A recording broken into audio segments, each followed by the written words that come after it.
Hello दोस्तों, नमस्कार। अभी तक हमने कुछ घटनाएं पढ़ी जिसमें बंगाल का विभाजन की बात की घटनाएं थी। उसमें सबसे पहले स्वदेशी आंदोलन जो हमने पिछली वीडियो में पढ़ा था, उसके साथ ही साथ मुस्लिम लीग की स्थापना भी उसी समय हो रही थी। मुस्लिम लीग की स्थापना कब हुई? मुस्लिम लीग की स्थापना 1906 में हुई। और मुस्लिम लीग की स्थापना के नेतृत्वकर्ता कौन थे? तो नेतृत्वकर्ता थे आगा खां और बंगाल के नवाब सलीमुल्लाह और मोहसिन उल मुल्क। इसकी स्थापना हुई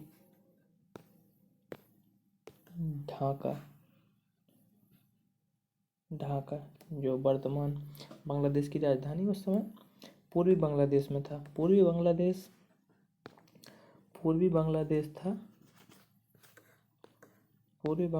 था मुस्लिम बहुसंख्यक, जबकि जो पश्चिम बंगाल है, जो वर्तमान में भी उसका नाम पश्चिम बंगाल है,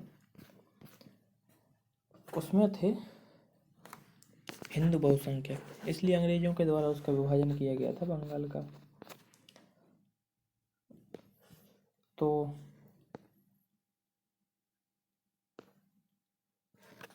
इसका मुस्लिम लीग की स्थापना हुई। अभी मुस्लिम लीग का आगे चल के योगदान होगा पाकिस्तान के बनने में। जो मोहम्मद अली जिन्ना थे, पाकिस्तान के बनने में नेतृत्व करता थे, जो वो अभी तक मुस्लिम लीग में शामिल नहीं होते। इस समय वो कांग्रेस में थे। तो इसके आगे की घटना यह है कि कांग्रेस का कलकत्ता अधिवेशन हुआ, जो 1906 में हुआ। कांग्रेस का कलकत्ता अधिवेशन। इसकी अध्यक्षता के बारे में थोड़ा सा विवाद था। इसमें उग्रवादी और उदारवादियों की विवाद चल रहा था कि इसकी अध्यक्षता कौन करेगा। तो बाद में विवाद समाप्त हो गया और दादा भाई नौरोजी को इसको अध्यक्ष बनाया। दादा भाई नौरोजी, तो जिन्होंने धन के बहिर्गमन का सिद्धांत दिया था। और इनकी एक किताब का नाम है the un-British rule of India. तो ये उदारवादी गुट के नेता थे। इसमें पहली बार कांग्रेस ने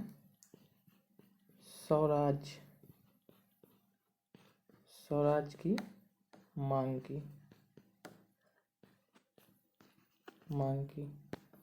स्वराज की मांग की। तो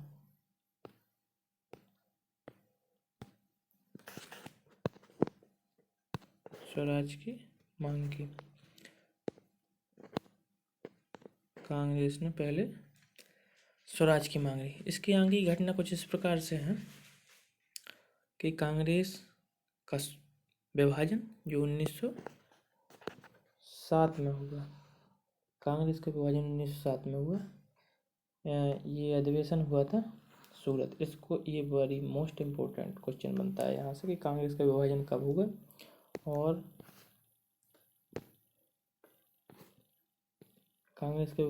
हुआ और ये किस अधिवेशन में हुआ।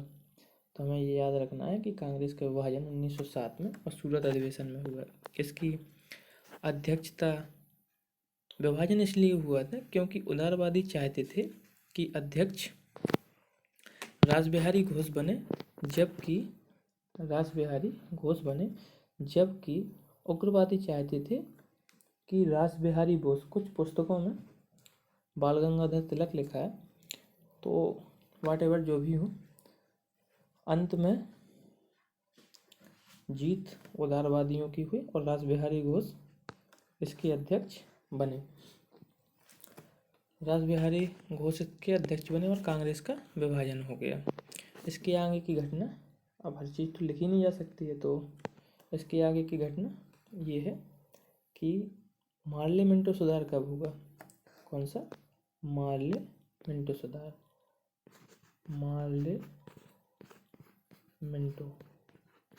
ये सांप्रदायिक वो संवैधानिक सुधार था, ये हुआ 1909 में। इसको सांप्रदायिक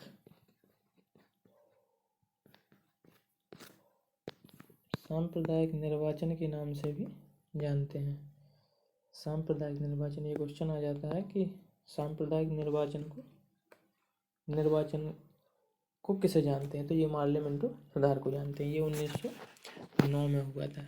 पार्लियामेंट्री सुधार में ये हुआ था कि कुछ जगहों पर मुस्लिम सीटों को आरक्षित, चुनाव में मुस्लिम सीटों को आरक्षित कर दिया था कि वहाँ सिर्फ मुस्लिम कैंडिडेट ही खड़ा हो सकता है, तो मुसलमानों के लिए रिजर्वेशन लागू कर दिया था ये। और अंग्रेज फूट डालो राज करो की नीति पर तो चलते ही थे, तो उन्होंने ये मान लिया था। आगे की घटना है दिल्ली दरबार। दिल्ली दरबार हुआ 1911 ईस्वी में, 1911 में। और प्रथम दिल्ली दरबार हुआ था लॉर्ड लिट्टन के काल में।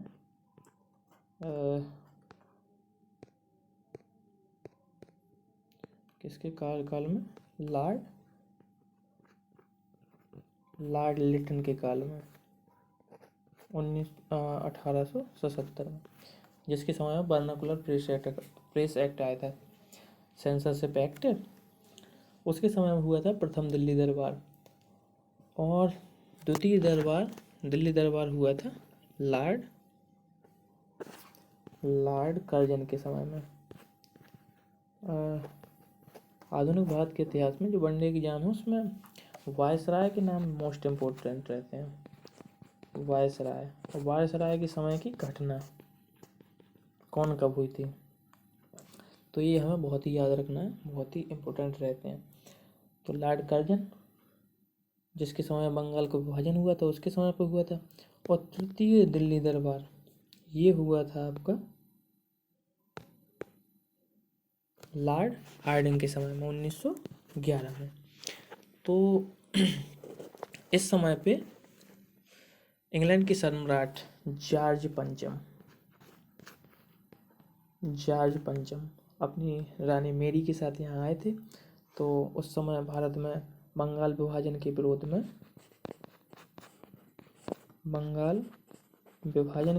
आंदोलन चल रहे थे। तो बंगाल विभाजन के विरोध में आंदोलन चल रहे थे, तो उन्होंने उस समय बंगाल विभाजन को रद्द कर दिया। जो पूर्वी बंगाल और पश्चिमी बंगाल का कॉन्सेप्ट है उसको ख़त्म कर दिया, और भारत की राजधानी जो पहले कलकत्ता होती थी, भारत की राजधानी, उसको दिल्ली स्थानांतरित कर दिया, चेंज कर दिया, दिल्ली कर दिया उसको। तो ये क्वेश्चन पूछा जाता है कि कब भारत की राजधानी कलकत्ता से दिल्ली हुई, तो ये हुई 1911 ईस्वी में। वायसराय कौन थे तब? Lord Hardinge. और ये हमें याद रखना, और टू द पॉइंट ही बात कर रहे हैं हम लोग पूरी, और टू द पॉइंट हमें याद करके रखना है। एक स्टोरी टाइप में है जिसको हमें अपना याद कर। उस समय विश्व राजनीति में प्रथम विश्व युद्ध चल रहा था। क्या चल रहा था? प्रथम विश्व युद्ध की घटना चल रही थी। प्रथम विश्व युद्ध सबको पता है कि 1914 से 18 के बीच में चला। प्रथम विश्व युद्ध 1914 से 18 के बीच में। और भारतीय राजनीति में क्या चल रहा था? भारतीय राजनीति में चल रहा था क्रांतिकारी आंदोलन। क्रांतिकारी आंदोलन से रिलेटेड जो क्रांतिकारी आंदोलन जो उदारवादी या नरमपंथी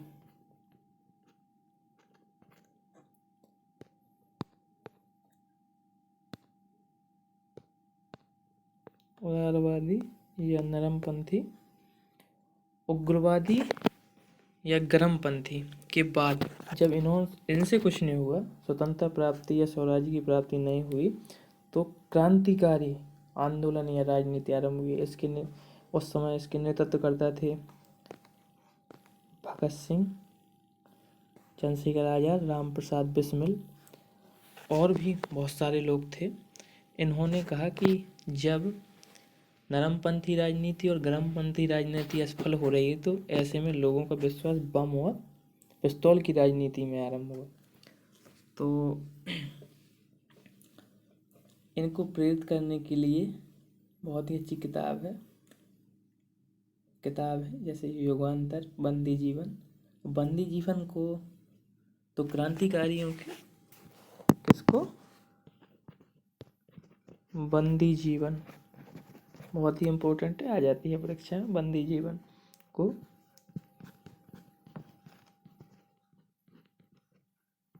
क्रांतिकारियों की बाइबल कहा जाता है। क्या कहा जाता है?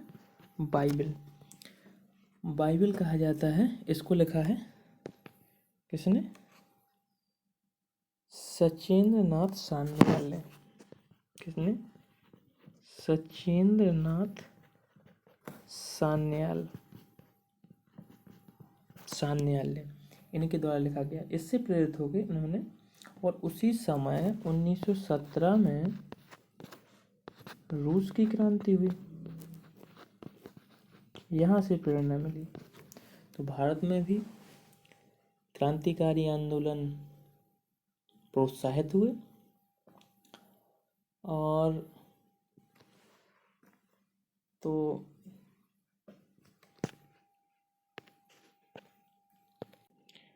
क्रांतिकारी आंदोलन जिसमें भगत सिंह नेता थे, ये समाजवादी थे और इन्होंने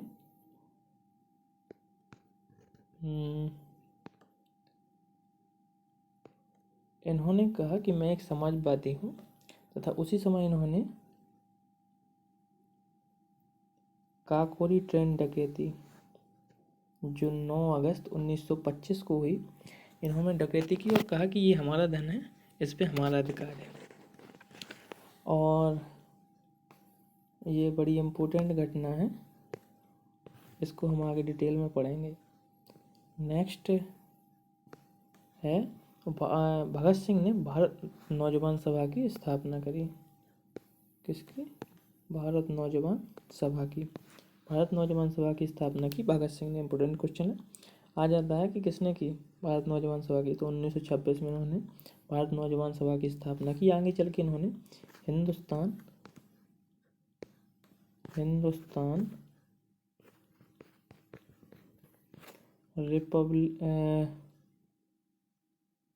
रिपब्लिकन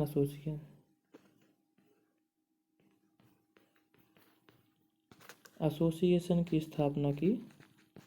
बाद में 1928 में इसका नाम हिंदुस्तान और सोशलिस्ट रिपब्लिकन एसोसिएशन कर दिया। और क्रांतिकारी घटनाओं के साथ उसी समय चटगांव शस्त्रागार जो अंग्रेजों का था, वहाँ पर, चटगांव कहाँ है? बांग्लादेश में, आधुनिक बांग्लादेश में, उसमें पूर्वी बंगाल में था। तो वहाँ पर सूरसेन मास्टर थे, उन्होंने उस पर अंग्रेजों को हटा के अपना अधिकार स्थापित कर लिया। ये क्रांतिकारी घटनाओं के अंतर्गत ही आता है। क्रांतिकारी घटनाओं को सपोर्ट करने के लिए विदेशों में भी भारतीयों के द्वारा प्रयास किया जाता था उस समय।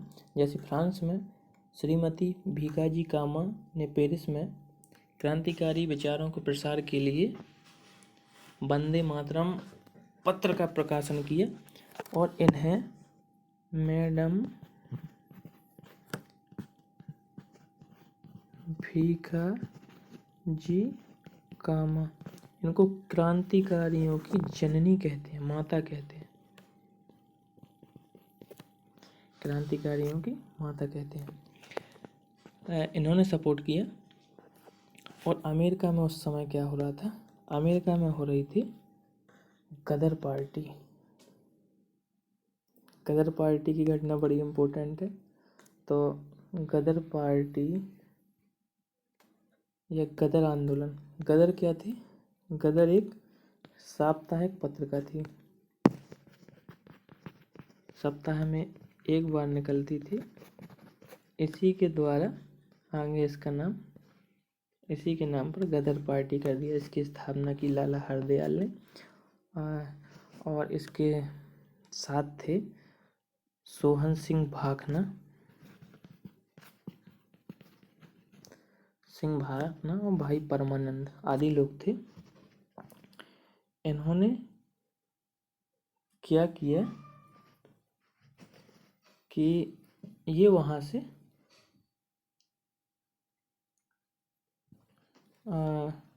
भारतीय आंदोलन को सपोर्ट करते थे और इसकी स्थापना इन्होंने सैन फ्रांसिस्को जो अमेरिका में है वहाँ पर की थी।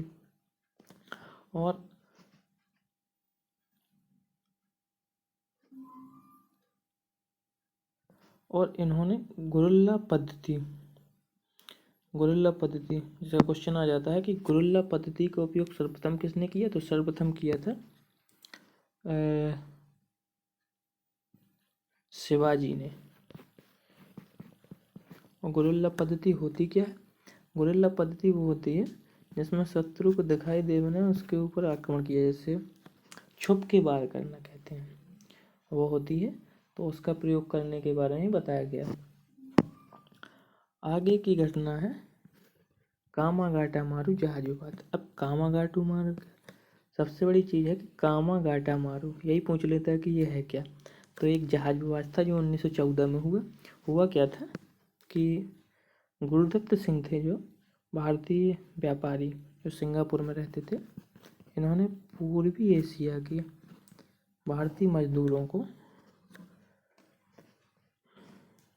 मजदूरों को एक जहाज के द्वारा, जिसका नाम था कामागाटा मारू, एक जापानी जहाज था और जापानी जहाज जो किराए पे लिया गया था। और इन्होंने क्या किया कि वैंकूवर कनाडा, क्योंकि इन्हें लगता था कि वहाँ जाके इनका जीवन ठीक हो सकता है, वहाँ ले जाने के लिए तैयार किया। ये वैंकूवर कनाडा पहुँचा तो वहाँ की सरकार ने अंग्रेजों के दबाव के चलते इनको अपने बंदरगाह पर आने की अनुमति नहीं दी। कुछ समय बाद यहाँ से वो वापस लौटे और इन्हें कलकत्ता वापस छोड़ दिया। तो यहाँ पे हमारा सबसे बड़ी चीज़ है कि हमें ये याद रखना है कि कामागाटा मारू क्या है। तो एक जहाज विवाद है। इसके आगे की घटना है कि भारत की पहली इम्पोर्टेंट क्वेश्चन है कि भारत की पहली अस्थायी सरकार का गठन कब हुआ और किसके द्वारा हुआ। तो ये हुआ था 1915 में राजा महेंद्र प्रताप के द्वारा। किसके द्वारा? राजा महेंद्र प्रताप के द्वारा। और कहाँ पर हुआ? अफगानिस्तान में। ये महेंद्र प्रताप कौन थे? ये थे वहाँ के राष्ट्रपति और ये थे बरकतुल्ला, ये थे प्रधानमंत्री। तो ये क्वेश्चन पूछ लिया जाता है कि अस्थायी सरकार का गठन कब हुआ था। तो ये हुआ था 1915 में। तो हमें ये सारी चीज़ें याद रखनी है। आज हमने क्या पढ़ा? मुस्लिम लीग की स्थापना जो 1906 में हुई। आगे कहाँ पर हुई? ढाका में। अगला कांग्रेस का कलकत्ता अधिवेशन 1906 में हुआ। स्वराज प्राप्ति की मांग की, अध्यक्ष दादा भाई नौरोजी। कांग्रेस का विभाजन 1907, बहुत ही इम्पोर्टेंट। कहाँ हुआ? सूरत में अधिवेशन हुआ था। अध्यक्ष रास बिहारी को दिल्ली इसके बाद की घटना थी कि मार्ले मिंटो सुधार जो हुए 1909 में, और इसको सांप्रदायिक निर्वाचन के नाम से जानते हैं। आगे दिल्ली दरबार जो 1911 में हुआ और वायसराय थे लॉर्ड हार्डिंग। बंगाल का विभाजन रद्द हो गया और इसकी जगह कलकत्ता की जगह दिल्ली राजधानी हो गई। इसके बाद विश्व राजनीति में प्रथम विश्व युद्ध जो चला था हमारा 1914 से 1918 के बीच, और क्रांतिकारी आंदोलन जिसमें बहुत सारी चीज़ें हुई, ये हमने सब पढ़ लिया है। गदर पार्टी 1913 में लाला हरदयाल के द्वारा सैन फ्रांसिस्को अमेरिका में। कामागाटू एक जहाज विवाद था जो 1914 में हुआ। भारतीय मूल के व्यापारी गुरुदत्त सिंह थे और वैंकूवर कनाडा की सरकार ने इन्हें अपने यहाँ आने से मना कर दिया। अफगानिस्तान में अस्थायी सरकार का गठन राजा महेंद्र प्रताप के द्वारा। महेंद्र प्रताप राष्ट्रपति हो गए और बरकतुल्ला प्रधानमंत्री। अभी तक राष्ट्रीय आंदोलन में महात्मा गांधी की भूमिका नहीं हुई है, मतलब महात्मा गांधी अभी तक भारत नहीं आए थे। ये आए 1915 में। आगे की वीडियो में हम महात्मा गांधी को कंटिन्यू करेंगे, उसमें बात करेंगे महात्मा गांधी का योगदान के बारे में भारतीय राष्ट्रीय आंदोलन में। तो thank you for watching. Thank you.